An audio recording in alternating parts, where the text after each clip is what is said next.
you kind of went over real quick, but people, I don't know how many times I hear this. Am I allowed to put salt on my food? Oh my God. Yeah, I hear that a lot. I actually salt the hell out of my food. Like, I season it with salt, and then before I eat it, I slam it with salt.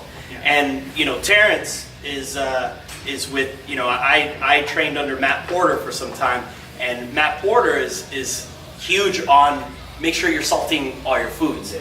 And I've had a lot of experience with coaches that would pull my salt. Yeah. And then it's not only, I understand why you would pull salt and why you would, tone down on salt and stuff, so you stay dry, blah, blah, blah, you don't hold water and all this stuff. But it wasn't just the prepping for it, it's the aftermath. Yeah. Think about how a regular, you go to just any bar, you go get a burger, they salt the food. Yeah. And I would finish a show, eat just a normal standard burger, and the next day I have cankles like if I'm pregnant. Yeah. So you really are hurting yourself by restricting salt to the point where you become so sensitive to it that you're gonna have cankles for the next 2 weeks after a show because your body's just not used to all this salt. So I salt the hell out of my food, and then you're gonna see that your body gets so used to eating so much salt that you'll stay dry. I think the other thing that is not taken into consideration is that we see all the media saying salt's horrible. They don't have like salt shakers in New York, I guess now, or something crazy. And so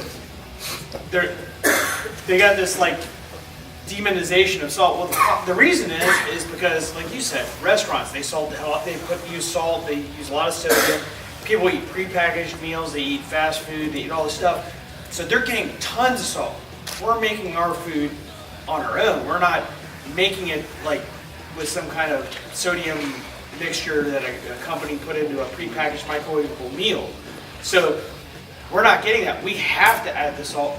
Not to mention, we're usually drinking a ton of water too. A couple gallons of water, so that's depleting sodium. Then you're sweating, so you're depleting more sodium. So us adding salt, if you're training hard, we are not working with a normal metabolism. What's that? I use pink Himalayan salt because the salt there is not refined. So I notice compared to regular table salt, I would, you see notice my body just increase the water retention. But once I switch into pink Himalayan salt, the crystals are not refined, so the minerals are still there, so the body's able to really, like he was mentioning, the minerals are important. If your electrolytes or minerals are off, that's when you could get the blood pressure can change, your hypertension, all that can go into effect. So I use pink Himalayan salt because it's not refined, so it tastes. You can put as much as you want on every meal. And it's great when you're depleting carbs, when you're very low carbs. It's really hard to get a pump. I know that for those of you that have competed, and you're in those final weeks, and it's hard to get a pump in the gym because I'm not eating enough carbs, blah blah blah. So obviously, I was eating like no carbs before, and as long as I made sure that I was pounding at least before the gym, at least a half a gallon of water, and I'd eat like maybe 3 or 4 pickles before, so I had a ton of sodium. My pumps were insane. Like if I was eating 1,000 grams of carbs, and I'd stay dry as hell. I'm not saying that the pump would last forever. It'll go away really fast, but you're still able to achieve, a pump and stuff like that. Like salt is extremely, extremely important, especially if you're on a low carb diet. If you're looking to get, the benefits of a pump at the gym and, feel, that your muscles are actually working and not so spongy there at the end, salt's the way to go. Yeah, no, to tell them too is your body adjusts your sodium levels automatically after a few days. Mm-hmm. So your body doesn't change how much water it holds. You'll hold the same amount of water with 1,000 grams as it would with 5,000 grams, but you don't get the benefit of the electrolytes in your system.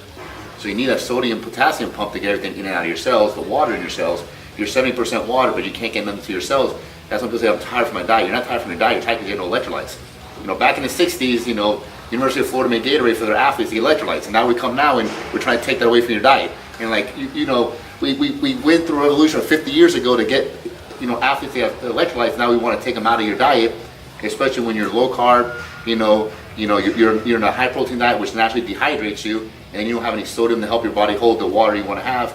And so your body will adjust the sodium levels as far as how much water you hold in your skin, but you lose the benefits of the electrolytes when you're going low. So you go up to, and the reason why you blow up after a high sodium meal is because you're not eating any sodium. So if you naturally keep your sodium at that level, this, whatever grams you're taking, you can eat out, you're never gonna get that bloated feeling. It's about a baseline, setting that baseline high so that you don't rebound from that baseline.